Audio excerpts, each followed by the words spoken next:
1945 August 17 రష్యాకి వెళ్ళడానికి మధ్యాహ్నం 2 గంటలకి విమానంలో బయలుదేరారు.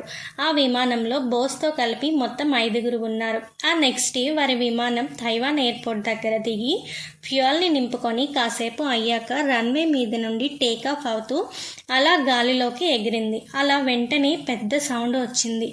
ఏంటి అని అందరూ బయటికి వచ్చి పైకి చూశారు. బోస్ ఉండే విమానంలో ఇంజిన్ ఫెయిల్ అయ్యి పెద్దగా సౌండ్ వచ్చి నేలపై ఆ విమానం పడిపోయింది. పైలట్స్ అండ్ యూనియన్ జనరల్ అక్కడే చనిపోయారు. ఇంకో 2 స్పృహ కోల్పోయారు.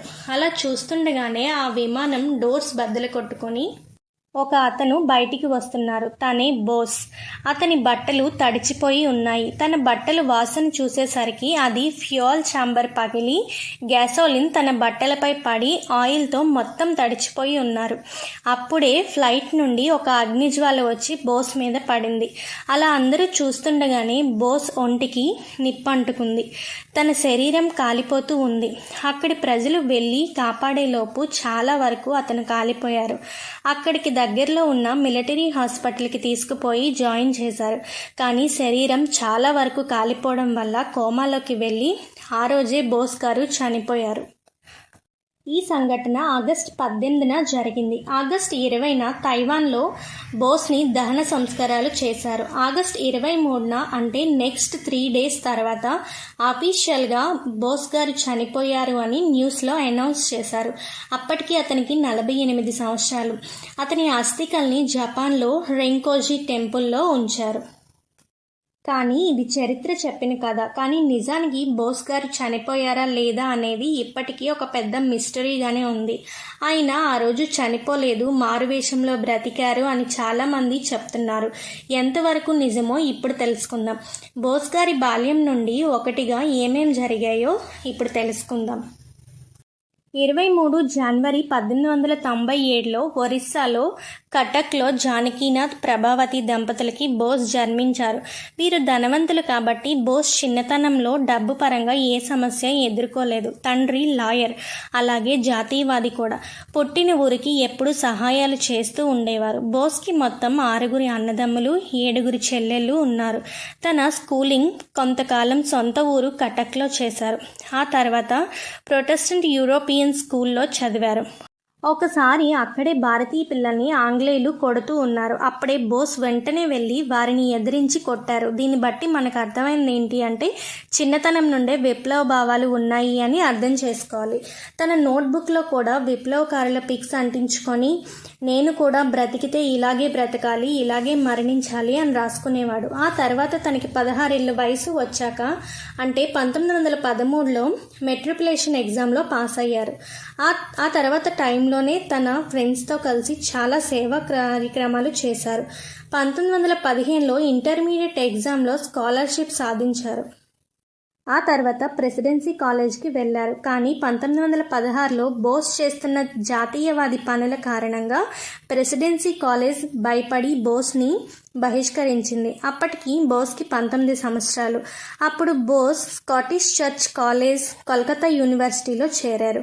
BA ఫిలాసఫీ డిగ్రీని ఫస్ట్ క్లాస్లో పూర్తి చేశారు. 1918లో పట్టాని పొందారు. విద్యార్థిగా ఉండేటప్పుడు వివేకానంద బోధనలపై చాలా ఆసక్తి చూపి తాను కూడా వివేకానంద బాటలోనే నడవాలి అనుకున్నారు.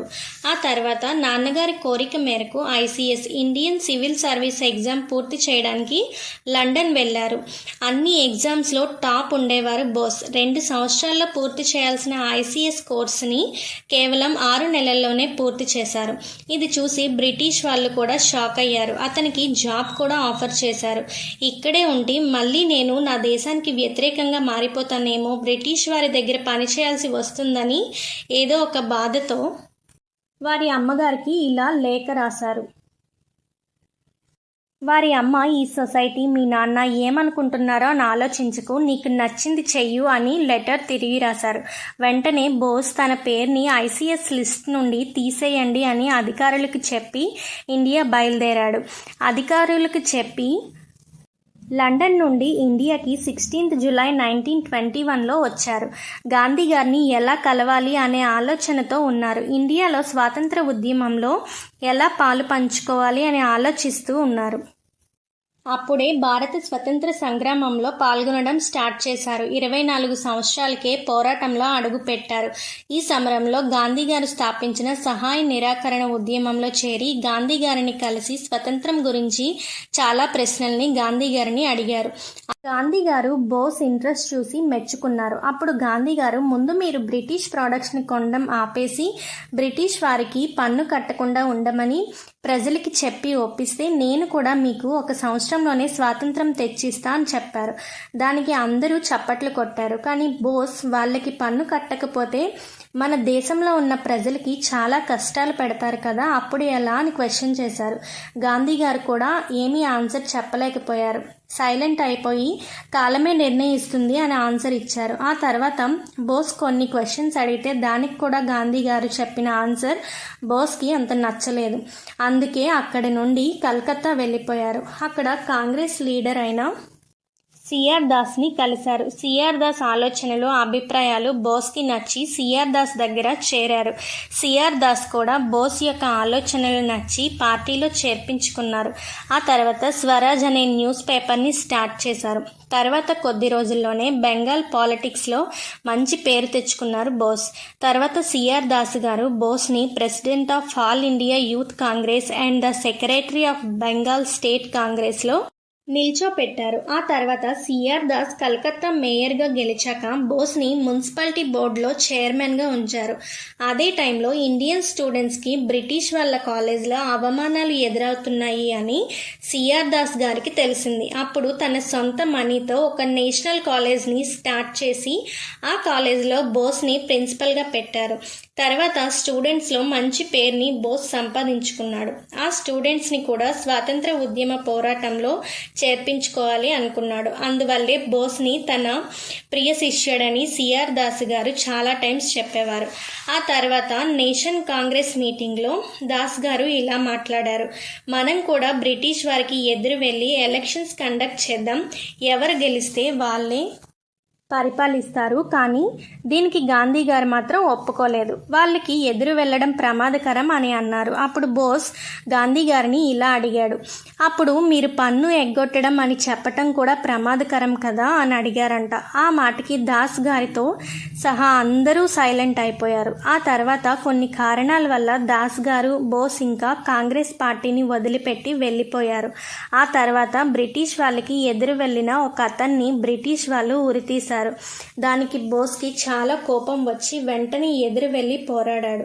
అప్పుడు బోస్ని అరెస్ట్ చేసి మయన్మార్లో మండాలే జైల్లో వేశారు. అక్కడ బోస్కి ఫుడ్లో ఏవేవో కలిపి చెత్త వేసే చోట్లో బోస్ని పడేయటం, ఇలా చాలా టార్చర్ చేశారు. అప్పుడే అదే సమయంలో దాస్ గారు చనిపోయారు. అప్పుడే బోస్ని కూడా రిలీజ్ చేసేశారు. ఇండియా బోస్కి ఘన స్వాగతం పలికింది. అప్పుడు ఇదంతా చూసిన కాంగ్రెస్ పార్టీ మళ్ళీ బోస్కి స్వాగతం పలికింది. అప్పటికే బోస్ నెహ్రూ గారితో కలిసి ఫ్రీడమ్ ఫైట్ చేస్తున్నారు. బోస్ కాంగ్రెస్ పార్టీలో చాలానే ఎదిగారు. ఆ తర్వాత మళ్ళీ కొన్ని వివాదాల కారణంగా బోస్ కాంగ్రెస్ పార్టీ నుండి పూర్తిగా బయటికి వచ్చేశారు. తన ఓన్గా స్వాతంత్రం ఎలా సంపాదించాలి అని ఆలోచించారు. అప్పుడే వరల్డ్ వార్ II జరుగుతూ ఉంది. అప్పుడే హిట్లర్ ఎంట్రీ. యూరప్ మొత్తాన్ని అణిచివేస్తూ ఉంటే ఇంకోవైపు జపాన్, ఆసియా మొత్తాన్ని తన గుప్పెట్లో పెట్టుకున్నాడు హిట్లర్. అంతేకాకుండా అమెరికా మీద యుద్ధానికి రెడీ అయ్యి ఉన్నాడు. హిట్లర్ బ్రిటన్ని కూడా నాశనం చేయాలి అని అనుకుంటున్నాడు. అప్పుడు బోస్కి ఒక ఐడియా వచ్చింది. వరల్డ్ వార్లో ఫైట్ చేస్తూ బ్రిటిష్ ఆర్మీ మొత్తం అక్కడే ఉంది, అంటే ఇండియా బయటే ఉంది. సో ఇండియాలో తక్కువ మంది మాత్రమే బ్రిటిష్ ఆర్మీ ఉంది. ఎలాగో ఇక్కడ ఆర్మీలో ఉన్న మిగతా వారందరూ ఇండియన్స్. సో ఇండియన్ సోల్జర్స్ని స్వతంత్ర పోరాటంలో భాగస్వాముల్ని చేస్తే మరి బ్రిటిష్కి బలం లేక ఓడిపోతుంది. రష్యా, జర్మనీ, జపాన్ బ్రిటిష్కి ఎగనెస్ట్గా ఉన్నారు. సో వీళ్ళని వాడుకొని ఇండియాకి స్వతంత్రం తేవాలి అని అనుకున్నారు. అప్పుడే వేషం మార్చుకొని ఆఫ్ఘనిస్తాన్కి బయలుదేరారు.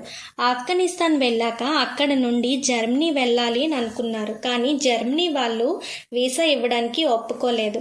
ముందు రష్యాకి వెళ్ళి అక్కడి నుండి జర్మనీకి రమ్మని చెప్పారు. సో అప్పుడు రష్యాకి వెళ్ళి హెల్ప్ కోసం ట్రై చేశారు. కానీ రష్యా ఇండియాని నమ్మే స్థితిలో లేదు. బోస్ని చూసి బ్రిటిష్ సీక్రెట్ ఏజెంట్ ఏమో అని హెల్ప్ చేయమని చెప్పేశారు.